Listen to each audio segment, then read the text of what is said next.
Aspects of health. That's right. Every Wednesday, we share tips to improve your physical, mental, social, spiritual, obviously financial, and like today, your intellectual health. Today, we are focusing on how to improve your intellectual health with artificial intelligence, AI, one of the hottest buzzwords in the world right now. If you have never seen Millionaires Are Made, this is the show built on the fundamental beliefs that every person you know or every person you meet knows something you don't, and there's something to be learned in this big, beautiful world. Here at Millionaires Are Made, we are on a mission to teach the world how to grow into the healthiest, happiest millionaires in all 6 aspects of health. So we went out and got 3 awesome guests to give you 3 awesome tips on how to improve your intellectual health with AI. And in the spirit of authenticity, to remove as much bias as possible, we do not talk about tips or share advice backstage. So when our guests come out and tell you their piece of advice, it's going to be the first time we hear it as well. Audience, this is an interactive show. Please leave your comments, your questions, and anything you want to know. We do ask your questions out loud on air so you can get them answered right away. Now we'll be doing our fun little shout out for our followers. Huge shout out on Facebook, Damini Solanki, Instagram, Gordon Chisholm, TikTok, Vera, and YouTube, Gary Lynch. Thank you so much for following. You guys are amazing. If you want to get shouted out, you just got to follow us. If you want to be a guest on our show, we are dropping that link right now. We are always looking for guests. We're on a mission to get everyone in the world to share a little bit of advice. So if you haven't been on our show yet, sign up now. It's quick. It's easy. And topics. If you have something that you want to know more about, just let us know. We're dropping that link as well right now. We're always looking for new topic ideas. We do a lot of shows and like to talk about a lot of things. So if there's something that you're curious about, let us know. As usual, it's 2025. So if you like what we do, sharing knowledge across the world, make sure you like, comment, send stars, subscribe, or whatever you're doing, however you're watching us. Thank you so much. Shout out, we have merchandise, awesome hats, awesome shirts. We're dropping that link right now. You all know that I love to do free growth sessions. So if you want to be a growther and come talk to me one-on-one, it's completely free. We're dropping that link right now. And finally, we'll get to some sponsors before we bring out our guests. First, we have Sarah Jones. Sarah lived a life buried in debt with a failing marriage and eventually said that it's been enough, got out of her big debt coaching course. It's a nationwide, and eventually sat down, dug deep with her husband, and now live a super happy life, became financial coaches, and now they travel the U.S. in a 450-foot RV, guiding couples, individuals, and small businesses to build fun, healthy money habits. Go check out Sarah right now if you have any sort of financial distress. She will clean that right up for you. Our next sponsor is Biz by Right. This is an awesome company, matchmaking service for people who love buying and selling businesses. So if you have a business you want to sell or you're looking to buy one, go check them out right now. They also source and find cash flowing deals, vet them with AI. Speaking of AI, our episode today, and they connect buyers and sellers faster than you can say due diligence. Go check out Biz by Right. Next is one of our favorite guests, Brian Parana, who is a husband, a father of 4, which is a 24-hour-a-day job, and still has gotten to found the Call to Rise, which is a group to help busy men reclaim their health, energy, and confidence through simple, sustainable systems that make life easy. And finally, we have Brian Wright, who is an amazing publicist, maybe. He helps you build your book. If you want a book or need a book or publish a book or anything regarding books, go check out Brian. And also, he has the Ultimate Achievers magazine. It's a way to get your brand in front of high-level entrepreneurs and personal growth leaders. Go check him out to go expand your brand. Now that we got all that out of the way, the time has come to meet our first guest. His name is Chris. Chris, tell me, who are you? Hey, Austin. My name's Chris Heffernan. I'm the founder and CEO of Delivered Technologies. What is Delivered Technologies? It is a brand of businesses a portfolio, if you may, of businesses that connect restaurants primarily to their customers through delivery, through customer feedback, through technology. We operate in 180 markets in the US and Canada, and just bought a company in the UK and Ireland. So going for some global expansion. And as for me, the man behind the brand, I'm a traveling entrepreneur who likes to work from my laptop. Most recently completed 40 countries by my 40th birthday last May. Last week, checked off all the major league ballparks. So that was a nice accomplishment. Saw the Eagles win the Super Bowl in New Orleans, go Birds, and hoping to see the Phillies win a World Series in Philadelphia in the postseason here in October. So it's a little bit about my company and myself. He's calling it right now. That's awesome. You heard it here first, folks. One of my good friends just did all the ballparks with her dad and got featured in the news. 40 by 40, that's huge. Love that. Which was your favorite country? You know, it's really hard. There were so many great ones out there, but I will go with like gun to head Vietnam. I had a great time. Lots of good food, really nice people, organized chaos. It was my first time in like Southeast Asia. A lot of my travels were Europe and the Caribbean and South America. So that I would say Vietnam. Nice, very cool. Love traveling, love entrepreneurship. Allows us to travel more. It's amazing. Kudos to you. All right, I've got a very important question for you. Well, we have a question for the audience. We're going to skip that right now. Very important question, Chris. If I wanted to improve my intellectual health regarding AI, artificial intelligence, what simple piece of advice would you give me? Yeah, the easiest advice I would give there is brainstorm beyond the basics. Brainstorm beyond the basics. Tell me what that means. Yeah, what that really means is AI is good at a lot of things, right? And I feel like for myself and a lot of the people on my team, we're using it to answer questions, right? Write this email, respond to this, draft this proposal, review this document, right? We're giving it a lot of like finite needs. So it will give you the answer. And that really doesn't help you grow your mind. It really doesn't help you solve problems. They used to say that the world was dumber because of lack of access to information, right? That was pre the internet. Then the internet came, and arguably we're all dumber. Look at the TikTok challenges, right? So I think AI will just fuel that, where it's like, I don't have to think independently. A computer will do it for me. So by brainstorming beyond the basics, that's where it's asking AI to give 5 creative solutions, right? Show me different ways to handle this problem. Don't let it make the decision for you. Use it as a tool to guide you to make that decision. I love that. I love that. All right, that's good. Cool. Where in your life journey did you learn this advice? I mean, as with most things in my life, like a little soapbox for me here, like, community college dropout, built the business from $0 in revenue to $50 million in revenue projected for, 2025. I learned a lot of things myself. I didn't know how to run a business. I learned it. I didn't know how to build websites. I did it. Didn't know how to code. Learned how to hire a coder. Didn't learn how to code. And as with all things AI, I'm just kind of like tiptoeing into it. I figured the first way to do it was I took a picture of what's in my refrigerator and asked, like, what should I make for dinner tonight? Right. Nice. I started using it in little ways that felt comfortable before going into it.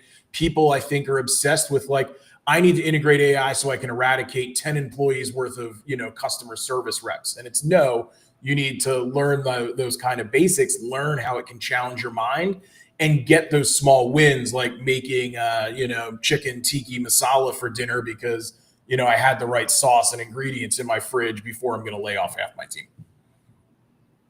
Dude, that's almost one of the first times I really knew AI was going to kill it.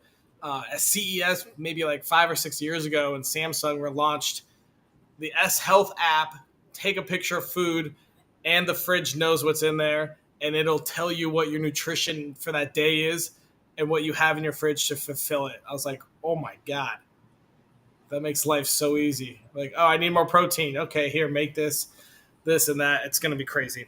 Awesome. All right, Chris, we're going to move on to our next guest. Kelli, thank you so much for coming out, and we'll bring you back out in the round robin. Kelli, tell me, who are you?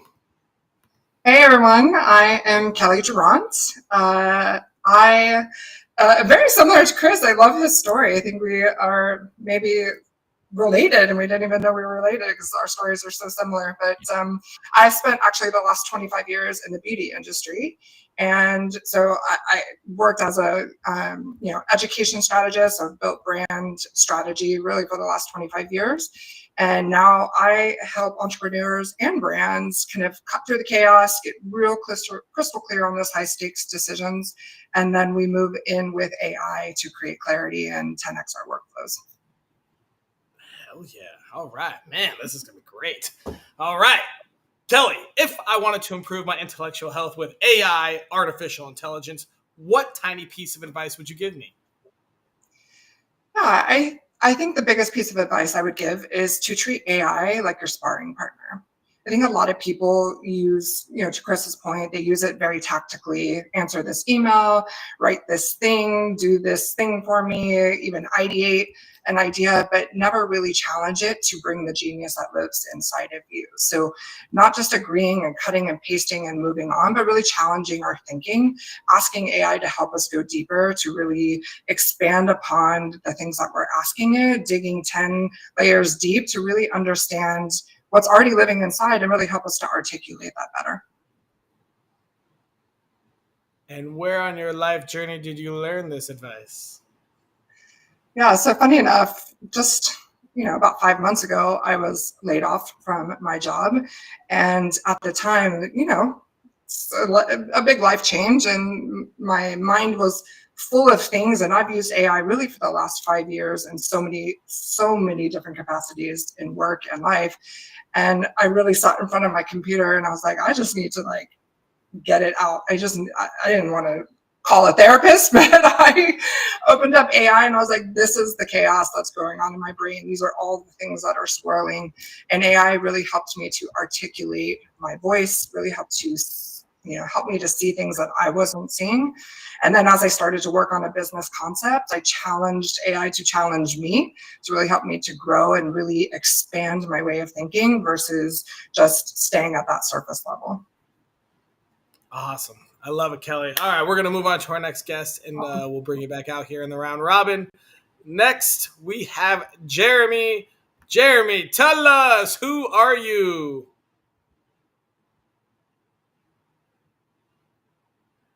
You are currently muted, Jeramie. There we are. Hi, I'm Jeramie Hicks, the founder of Neura. It's a modular AI execution engine. Kind of think of it as a bunch of micro apps that work together. I enjoy the outdoors. Spend a lot of time out there hunting, fishing, collecting rocks, and doing miscellaneous other things. Got a soon-to-be wife, 2 boys, 4 dogs. Woohoo, congrats. That's pretty much it for now. So everyone watching's invited to the wedding. He told us beforehand. Everyone's invited, virtually. Everyone's invited. Jeramie, I got an important question for you. If I wanted to improve my intellectual health with AI, what tiny piece of advice would you give me? So my original one was going to be starting with kind of a small task, but Chris kind of hit on some of that stuff. So kind of moving along, don't consume AI, train it kind of in your world. AI is built as kind of a one size fits all, and then we're expected to kind of use it. And how does that incorporate in our world? And so, there's a bunch of different ways, kind of relating to the starting small, right? Trying to figure out the meal planning stuff. You've got a diet that an end game of a diet, that you want to start or you want to get on, a certain calorie amount that you want to hit. You can plan a meal out with it, right? Start on small chunks with it, hairstylist, tag stuff. But when you do it, I think it's very important to kind of set parameters when you do some of this, kind of within your own world. I call them, kind of like the framework, the guardrails of kind of what you'd like to stay within, kind of the boundaries and logic and some of the reasoning and stuff. It'll help kind of give you a better answer, more tailored to what you're looking for, as opposed to just being very broad. Oh, I like that. Good use. And where on your life journey did you learn this advice?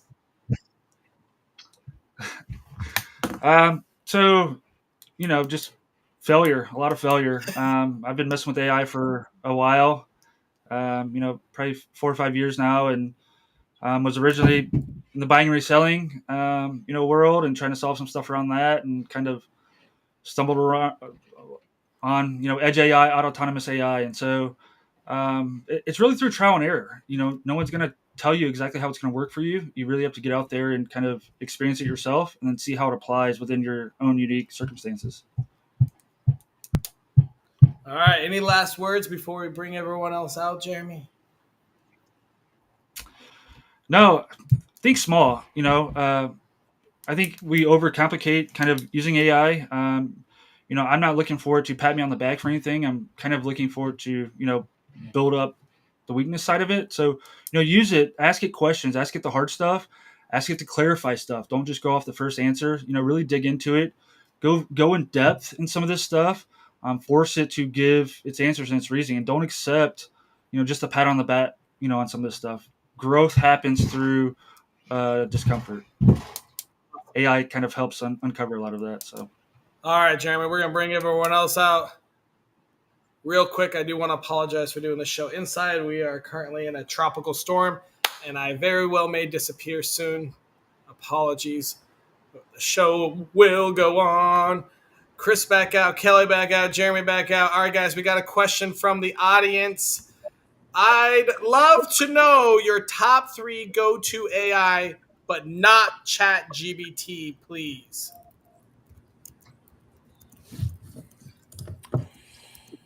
I'll go first.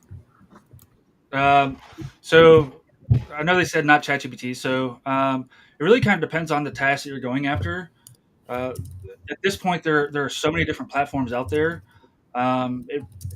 It's really use AI to figure out what you want to accomplish, right? Are you writing a blog? There's going to be better platforms for that. Are you trying to make videos? There's going to be better platforms for that. Don't assume that you know some of this stuff. AI is changing daily. There's so much new technology coming out there, but also don't get distracted by all of the new, shiny stuff. Learn the basics, learn the fundamentals, and then kind of apply as you learn. But I would say Claude, Gemini. I do use a lot of ChatGPT. I build and train a lot of my own stuff within that. Then you have, getting off a lot of that. You could build Llama, your own Llama stuff. There's a bunch of ways. You just really got to figure out how you want to apply it to what you want to accomplish. Yeah, I would agree to that. I use ChatGPT. I think of that like a Swiss Army knife. It kind of is like my first stop to ideate or to really kind of be. Hold on real quick, Kelly. Do you use basic ChatGPT or Pro? Which ChatGPT? Oh, Pro all the way. If you're gonna invest in it, you gotta do it right so that you can truly build the platform. Do you toggle between the different types of ChatGPT? I do. Yeah, because definitely if you're working on things where you want to ideate and have a little bit more complexity to what you're trying to ideate, then you definitely want to go into a deep thinking mode because it will take its time. It will actually dig layers deeper than, like AI in general. It wants to work fast. It wants to give you the answer quickly. So sometimes you have to force it to stop and do, a little bit of a deeper research for you.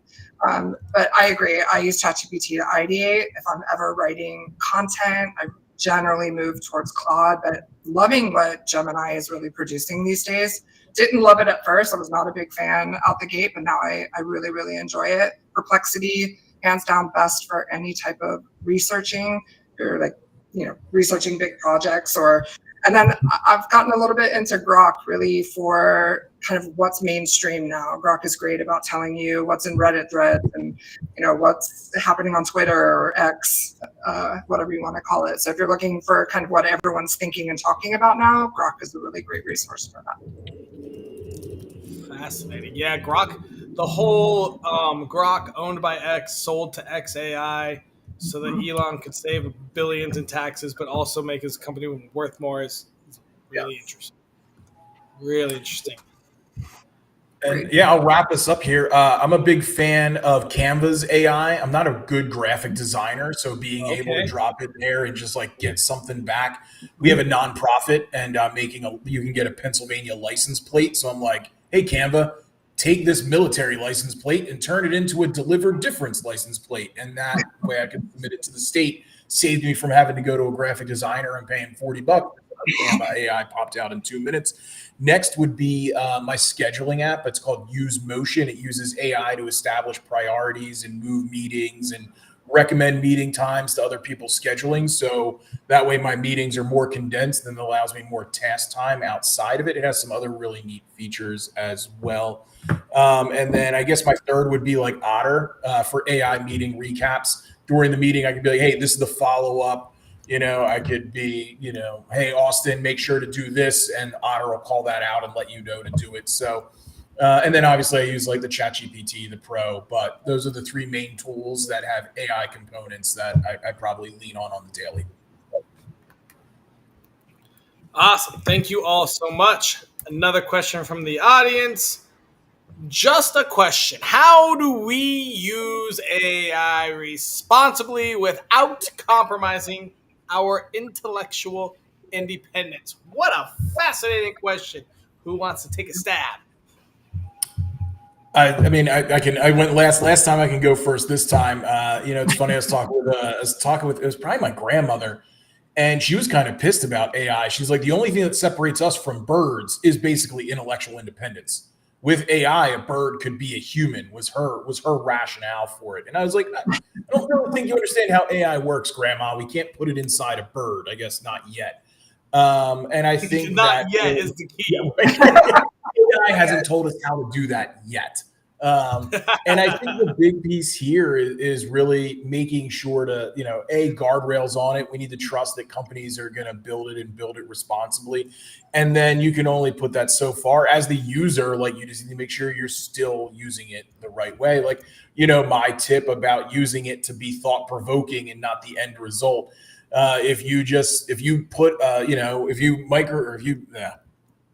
If you blend a burger and just put it in a sack and sit on your couch and suck that sacked burger in, you're getting your nutrients and you're getting fed for the day.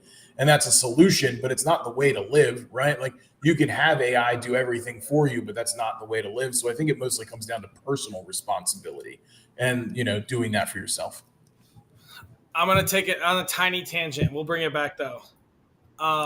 So we talked about putting AI in birds, and we have Neuralink. We have chips people have chips in their arms for everything, and it's only going to get crazier and crazier, right? What happens if we have AI in all the animals? They'll be very smart animals. I'd love to know what my cat thinks. Honestly, that'd be great. Wouldn't that be? I think it really kind of depends on its usage. If it's helping someone potentially learn to walk or disease or something, I think there's going to be a lot of benefits to that. If we're going to use it to dumb us down, that again goes to personal responsibility. And I think long-term thinking, we should be thinking of building our own small language models, our own personal AIs that know us. And I think that's how we kind of evolve in the super intelligence, essentially using AI with our own intelligence. I think I've read more this year than I've ever read using AI, like physical hard books and books I would have never discovered or read before. And so it's AI is going to be different, I think, amongst everyone. Again, I would just challenge, personal preconceived thoughts of what you think, and kind of go into it open-minded, but, compromise your own intellectual independence. It kind of goes again to the same thing. Force answers, force, receipts. I love receipts. That's one thing I always talk about. It's always receipts, and, force AI to provide that stuff. I think that's kind of a huge component of it as well. Also, you have to remember when we're working with AI is, if we're prompting it correctly, then it's pattern recognizing what we're saying, right? If you just say, tell me 100 different creative ideas, then it's just pulling from all over, multiple resources. That isn't intellectually using AI. But when you say, here's my idea, or here's what I'm thinking, help me to build rationale. What patterns are you seeing in the way I'm speaking or the way I'm thinking? And then help you move on from there. That's how we can start to really keep that our own intellectual property. And we're not just stealing ideas or taking, right? Because we all know AI can hallucinate. So we want to be able to use our brain and our voice behind that, because that's what people tend to forget with AI. There's always got to be a genius behind that, not just, a random machine. So I agree 100% with that. All right, next question. and we'll see who wants to take this. What's your go-to forum, website, or platform for learning about AI and discovering the latest developments or tools? I'll take that. I think Substack, hands down, is one of the best places to learn for very cheap, right? Most people don't charge very much for their Substack papers, but a million just such brilliant minds are really taking to Substack to teach really intricate prompting and everything from like the basic fundamentals to how you can code and build a robot in a day. Like anything that you want to find. Just really amazing, brilliant minds offering a lot of information for very little cost. Can you repeat where it was one more time? On Substack. Substack. Do you have a specific Substack. one?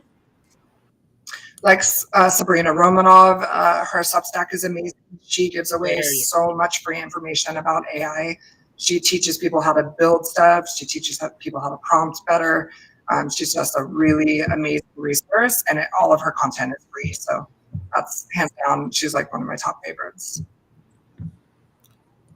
I've got one I want to add. So I discovered, I usually wouldn't shout someone else's Facebook group or anything out, but Jonathan Mast, he runs the AI Prompt for Entrepreneur Facebook group. I kind of came across him by accident beginning of the year, and it kind of helped start a lot of kind of where I was at with a lot of this. I think as you get into, maybe some more advanced things out there about beginner stuff, that group is really kind of based around a lot of that. There's a bunch of knowledge and stuff on there. It's a good place. A lot of the stuff's free too. You can't charge for anything on there. So it's the AI Prompts for Entrepreneurs, Jonathan Mast. Shout out to him. Awesome. All right. We got another little comment here. Apparently there already is an AI robot pet by AMD or NVIDIA. I guess let's talk about robots and AI. Let's do it. Somebody tell me something cool about robots and AI. All right. So robots aren't necessarily, kind of what we perceive of them. The robots with all of the kind of working things. They could be a robotic caterpillar or a robotic animal. Robotic solar panel cleaner. There's a bunch of different ways. So there's a guy here locally that he does robotics and a bunch of like very high tier manufacturing and stuff and defense, but he sponsors local school kids on a lot of this. And AI is the software side of things, and then robotics is the hardware side of stuff. And so the bridging of the gap is this next kind of industry, and you bring up there's tremendous opportunities in everything. Once you start getting into some of this, you've got like the manufacturing side of stuff using robotics, and so the opportunities that kind of lie in this with robotics aren't just physically building hardware. You could build kind of the brains or some of the logic, whatever it may be. And so, I think that we're going to use robotics. We've been using robotics for a very long time. There's all sorts of automation in all of our plants for decades and decades. I think we do the hard stuff first that humans it's kind of dangerous to do. Cell phone tower bulb replacements, that's something drone and robotics could do safely. So it's not $10,000 or $15,000 to replace a bulb on a flashing cell phone tower 300 foot in the air. It's small things like that, and then we'll evolve as humans, and we will adjust to play as we move along. We can all theorize and philosophize on where we think things are going, but things adjust, a play adjusts. And so I think we start with the simple stuff first, and then we'll eventually get to the big stuff, but it's going to be a lot of small stuff first. All right, another good question from the audience. Do you think AI will play a significant role in helping us explore space and push the boundaries of what's possible? I mean, it already has, and it's been happening far longer than most people probably recognize. I think AI is such a buzz now, like it's like this new thing that's come out. To your point, we've been using robotics for far longer than most of us have been here. So yeah, we're already doing that. And I feel like why not do those things where we can automate in ways that frees us up to do other genius things, right? So yeah, we've been doing that for some time already. We're talking about making chips in space right now.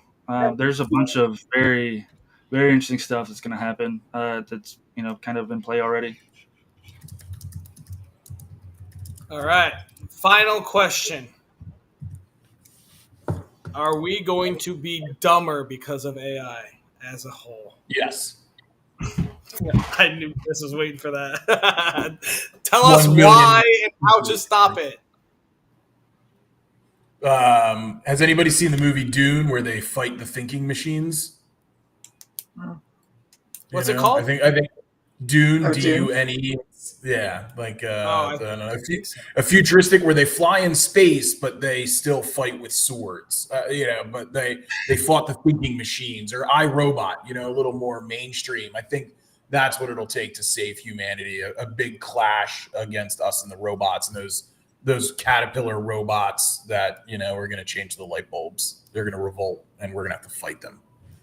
No, I don't know. I'm just kidding. But like the caterpillar robots changing light bulbs. I'm not a conspiracy theorist. No, it all comes down to personal responsibility. Yes. It's a universal answer. That's it. It's a universal answer. Right. And unfortunately, personal responsibility is something that's lacking right now, but that would be the solution to it. Yeah.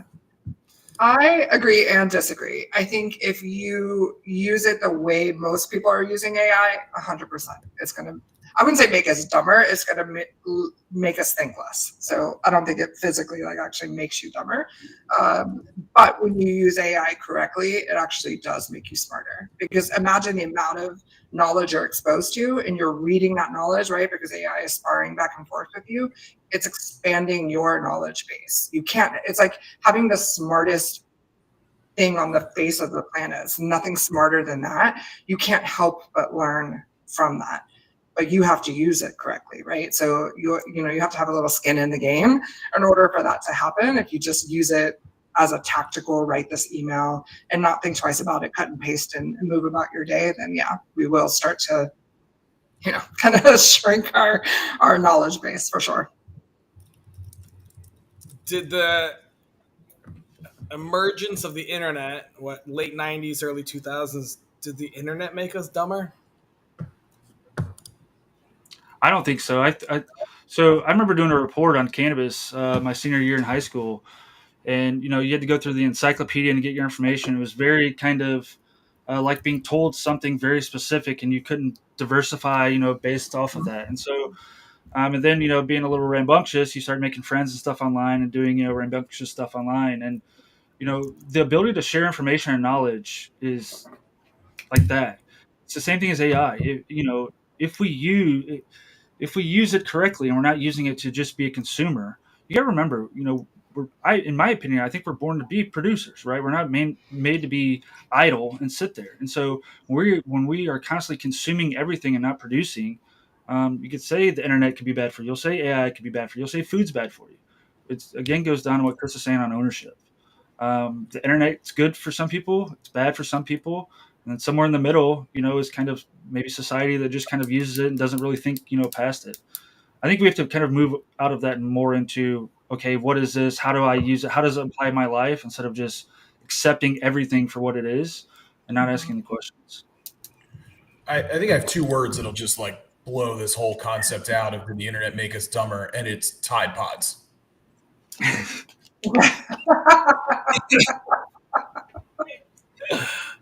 Right. I don't know any counter, right? I'm sure in the 1900s and 1800s they had their version of Tide Pods doing something stupid. I'm sure there was. All right, another last question. All right, where do you see the world in 10 years with AI? Do you think there's a risk of humans becoming overly dependent on it or even becoming enslaved by it? I mean, I would just say, look at our mobile phones. Those fucking control our lives. Yeah, that's pretty inevitable, I think. Yeah. Yeah, I mean, that's the wave of the future. You either get on board or you're going to be left behind. That's the reality. There is no denying that, because everything in our world will eventually become automated in some sort of way.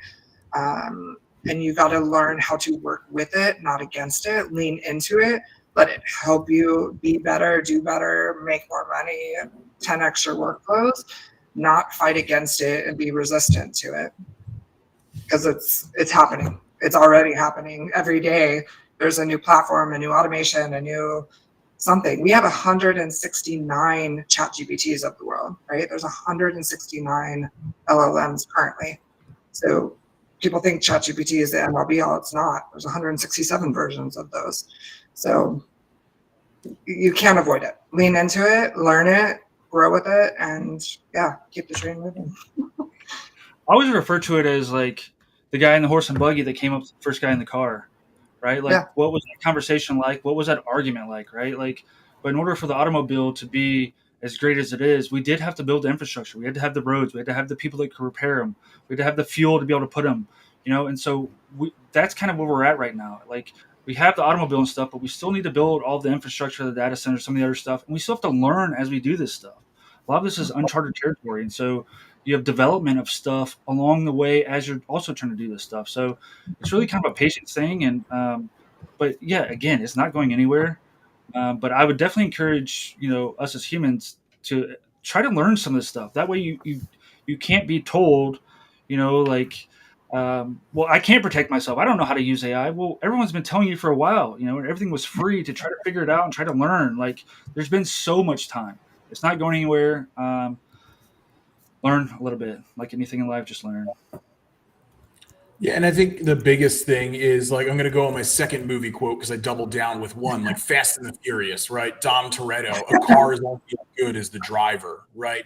So right now, AI is only as good as the prompt. Someone still needs to supply that prompt. You can have all these LLMs, but someone needs to tell it what to look for, what to do, and like what to do with those kind of results and audit it, right? Like, you could ask for it to do something and it's going to give you something completely different, right? Like, it's not perfect and people need to realize that. But I think prompt engineering is probably what we'll see within the next like 10 years is going to be the biggest piece of AI. And like, I mean, I do think we'll become very dependent on it. Overly dependent or enslaved is kind of conspiracy theory worldy stuff, but prompting it is going to be the biggest thing that we can learn to use those 169, LLM models. 100%. I agree. Yep. Prompting is very important. I forgot that's probably one of the most important aspects. I think in a lot of this is the questions and how you ask the questions. That's a very good point there, Chris. As they say, garbage in, garbage out, right? It's pulling from tens of millions and billions of things on the internet. So if you don't know what you're asking it to do, it will give you generic outputs. And that's back to the earlier point. That's what makes us not think. And people use that and they just cut and paste and they move on. No, because it's not giving you, the information you need. We say that we want AI to work with us. Our goal is always to get about 80%, and we got to do the other 20% Right. to challenge it to go layers deeper, right? Thinking about ChatGPT when it first came out, we were like, we didn't even know how to prompt. We didn't even know what to ask it in order to give it information. Yeah, and now oh my gosh, the prompting styles and the layers and the types of prompts you can give it to really just give you such amazing output is what people really need to start tapping into. I'll also add on this too, on a little advanced stuff, because I'm very heavy in this stuff over here. You can use AI to even develop stuff. Like different styles. Like on this prompt stuff, we're doing some stuff like tokenizing, like images, this, that, and the other, and like it's very long form, but it keeps everything kind of in line. That's what AI is. Like, it's a bunch of technology, but again, if you ask it and kind of, you can work your way, you may be able to develop and figure out stuff that may even surprise yourself. And again, then you can use AI and run. You can use AI for any or anything. We simulate a bunch of stuff. I think people don't realize that a lot of the stuff that happens at very high levels is simulations of things. AI does a lot, based off data and stuff. And so you can run data, and there's a lot you can do with it. So I would encourage you, start small and kind of take it from there. All right, guys, we are coming to the end of the episode, and I had a little connection issue. But we need to do one last thing. It's called the Daily Challenge. This is a task and or series of tasks. It takes less than 5 minutes a day, costs $0, and is available to anyone in the world that helps us improve our intellectual health with AI, artificial intelligence. What ideas do you guys have? I would say my idea is don't go off your first prompt, right? Go into ChatGPT if that's what you're most familiar with or comfortable with.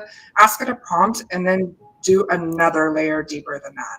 Just challenge it to rethink what you've asked it to do, or to, any other idea you can come up with, right? So challenging it to challenge you back is probably my biggest piece of advice, to get you thinking beyond just the Google mentality of using AI.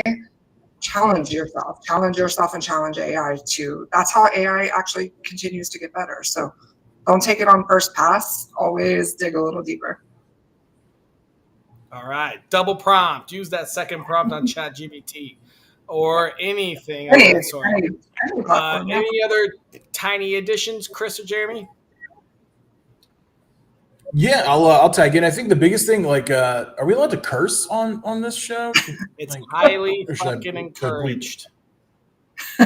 Cool. So ask AI, like, we'll say ChatGPT here, probably the most common use. Ask it to talk shit on you, right? Like, ask it, like, hey, based upon what you know on me, what could I do to be better in my daily routine? Here's a copy of my calendar. Where am I wasting time?